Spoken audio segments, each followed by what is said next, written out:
Hi guys! Since bago ako ligo ngayon, so mag-skincare tayo at isi-share ko sa inyo kung ano yung ginagamit ko.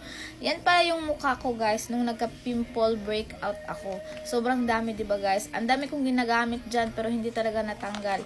Ito lang yung nakapagpatanggal. At marami na akong nagamit nito. At ito na naman bago. At may toner pala dyan guys na malaki. Ito yun. Pero yung laman niya, same lang dito sa maliit. Sa isa set, same lang sila ang laman nito. So, let's go. Madali lang to gamitin guys. Before kayo maligo, gumamit kayo ng soap niya. Kasi ako tapos na ako maligo. Tapos, gumamit kayo nito ng toner. Papakita ko pala sa inyo guys yung mukha ko ngayon. Kasi, dito kasi parang may filter eh. Kaya, ito yung picture papakita ko sa inyo. Yung mukha ko talaga na walang filter. Wait lang. Yan na yung mukha ko ngayon guys. Medyo naglighten na siya compare kanina na sobrang dami talaga dito, 'di ba? Ngayon, makikita nyo na dito lumiit talaga siya at dito maliit na lang yung pimple mark na naiwan.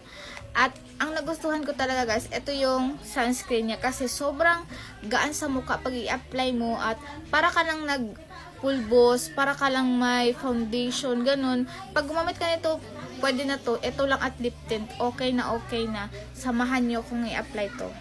So, maglagay na tayo ng sunscreen. Ang ganda talaga nito gamitin guys. Nakakailang ganito na akong naubos. Medyo makikita nyo, medyo pa may mga pimple pa akong naiwan. Pero, so far, nag-light na siya talaga.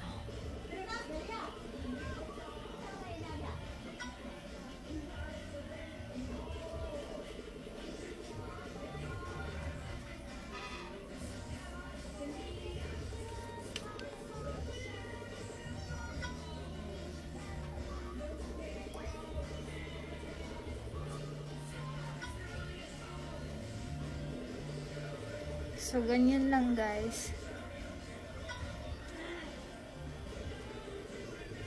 Tsaka lagyan nyo din dito sa liig ninyo para naman pantay siya, 'di ba?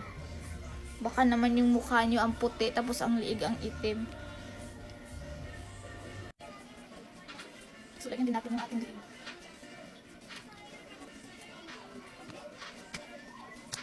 So, ganyan lang siya guys. Ganyan lang siya kasi po. Maglagay lang tayo ng konting kilay at lip tint at pwede na siyang umalis. Simple look lang, di ba? Hindi ako masyadong marunong magkilay guys, pero I try lang my best. I try my best. Then, brush.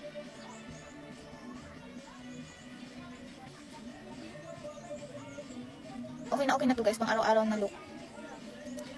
Simple lang. Wala masyadong colorette.